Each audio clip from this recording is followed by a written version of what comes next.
work, and happiness. I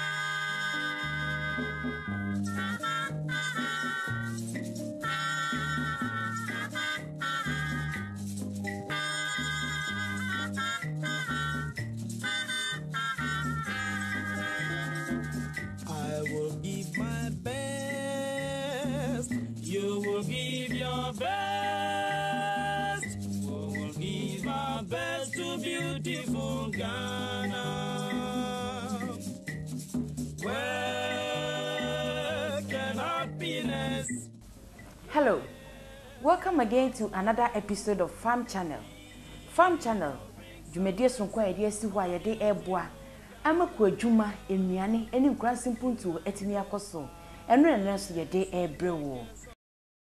Farm Channel is a private production of Praxis Africa, a non-profit organization committed to catalyzing and promoting agriculture, forestry, food and rural development initiatives that create new income opportunities for rural communities. The Farm Channel provides new ideas, tools and technologies to communicate resource information and issues to a vast audience.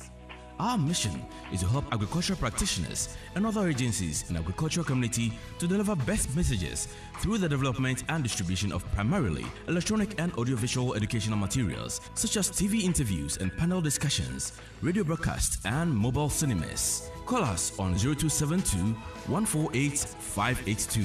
Email tmfarmtv20@gmail.com. On today's episode, we are talking about marine fisheries management in Ghana. Ye kopo ni akwa kohwese ne aposo nam yie no. Ehun sem esitie ewo man emu. Let's go to the Ministry of Fisheries and Aquaculture Development and listen to Miss Matilda Quist of the Marine Fisheries Division. Oba beche yen se ne eposo ko. Esi nam ene ho asem nyina. Marine Fisheries Management Division is one of the 5 divisions under the Fisheries Commission. The division is responsible for the management of the marine fisheries resources by ensuring sustainable exploitation of the marine fisheries stocks. A number of activities are carried out to meet these objectives, which include implementation of management measures in the Fisheries Act 2002, Act 2625, and Fisheries Regulations LI 1968 of 2010.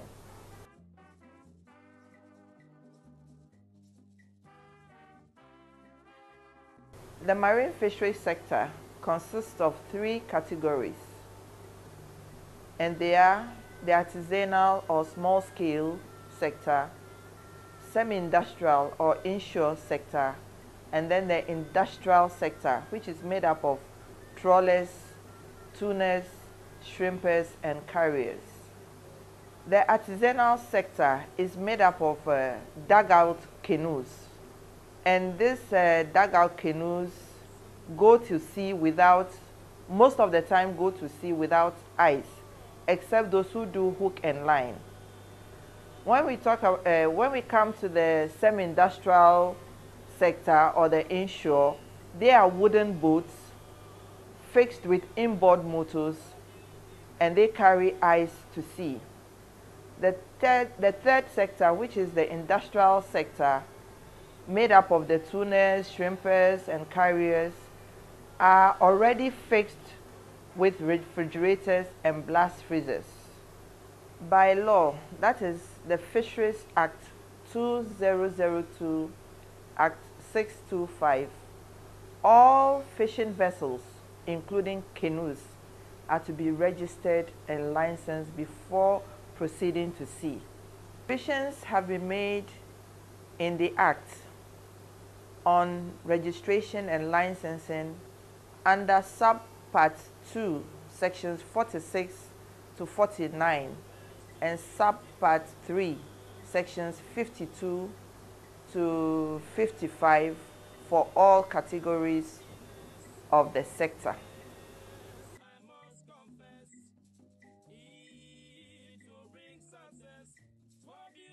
For now, semi-industrial and industrial fishing vessels are registered and licensed. Canoes which make up the artisanal sector have not been registered until a project on the registration of canoes was embarked on in 2004 to know the actual number of canoes operating in our waters for identification purposes and for planning for the artisanal sector. In 2010, embossment of registration numbers was done on pilot basis in 10 selected coastal districts. 1,000 canoes out of the estimated 12,000 canoes from the 2004 canoe frame survey were embossed on a pilot base, and this project was sponsored by FAO. The registration and embossment is ongoing currently throughout the fishing communities along the coast. It is worthy to know that registration of canoes is free. However, fishers have to pay a token fee for the embossment of the numbers on the canoes.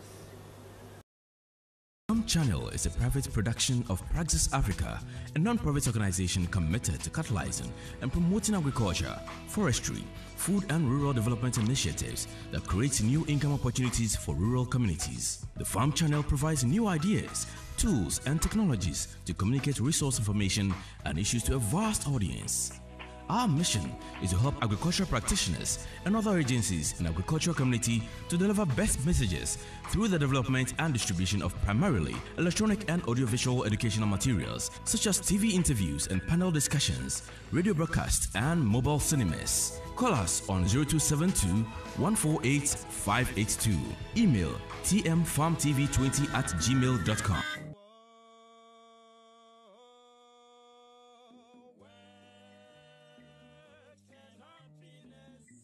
Registration of vessels, for that matter canoes, is very much vital in the sense that it enables government to address challenges facing fishers.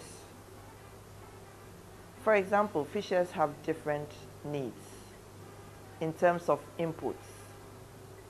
When government is informed of the number of vessels or canoes we have in the system, that can help government to know the quantity of premix, for example, to supply to the various communities. But whereby government does not have the number of vessels or where they are located, premix could be sent to areas where they are not needed. Another importance of the registration is it helps in identification in cases of accidents at sea, conflicts and thefts on the sea. It is also used to track fishermen who involve young children in fishing business. Thus, in effect, child labor can be rooted and controlled. Registration helps to identify migrant canoes, especially those who deal in drug trafficking.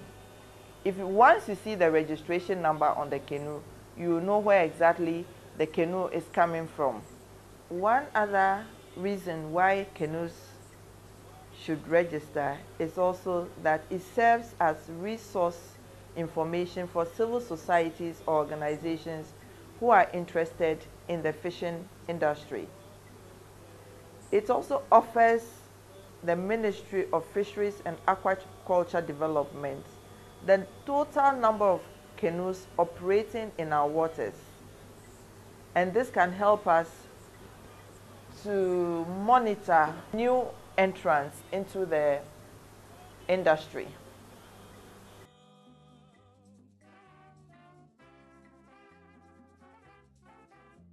According to the district assemblies, the registration will help them in planning, making provisions, and helping